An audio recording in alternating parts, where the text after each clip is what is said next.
Paraqitjen e fundit në gjykatën themelore në Prishtinë para shpalljes së aktgjykimit për rastin e nxitjes së urrëties dhe të kanosjes e bën të martën zëdhënësi i lëvizjes vetëvendosje Arlind Mandxhuka, shefi i kabinetit të ministrit të shëndetësisë Ekzon Azemi dhe Qerem Elshani e Edi Zenelaj.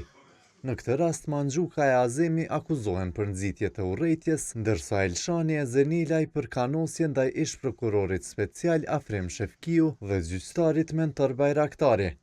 Prokuroria speciale Fikrie Fejzullahu tha se shprehet që të akuzuarit i përdorën në rrjete sociale grafit, e në të cilat gjyqtari dhe prokurori u përshkruan si shtyllë e turpit pas lirimit të dyshuarit për terrorizëm Dejan Pantić, bën që Shefkiu e Bajraktarit i ekspozohen frikës.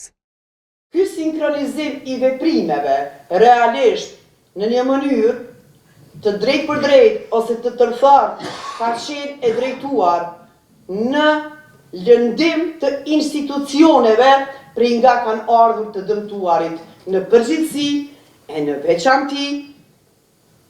Qëllimi final i veprimeve të akuzuarve ishte pikrisht shqetësimi, kërcënimi apo kanosja e drejt për drejt në ta si persona zyrtar dhe familjarët e tyre. Ajo theksoi se për të pandehurit nuk ka prova shfaqësuese. E avokatja e të pandehurit Mandxhuka në fjalën përfundimtare të paraqitur me shkrem, theksoi se ato që u shkruan bien në domenin e deklarimit politik dhe se në to nuk u përmendën Bajraktari e Shefkiu. I pandehuri Azemi në fjalën përfundimtare shprehu kritik për prokurorinë speciale, teksa gjithë gjykimin e quajti politik.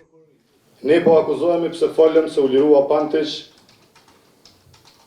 ndërkohë në Serbi sot gjykohen vetëm ata që e njohin shtetin e Kosovës,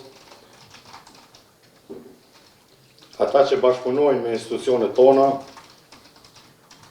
dhe çuditërisht ngjashëm po shërbejnë edhe prokuroria speciale që liron terroristët e akuzon aktivistët.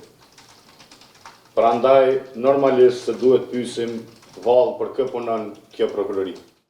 Avokatja e tij Teuta Xhema tha se nuk ka se si të konstatohet të akuza për nxitje të urrëties, për çka kërkoi që klienti i saj të lirohet nga akuza.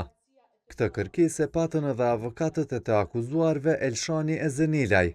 Sipas prokurorisë, dy eksponentët e LVV-s nxitën urrëtie dhe mosdurim ndaj Bajraktarit e Shefkiut me postimet e dhjetorit të 2022-s.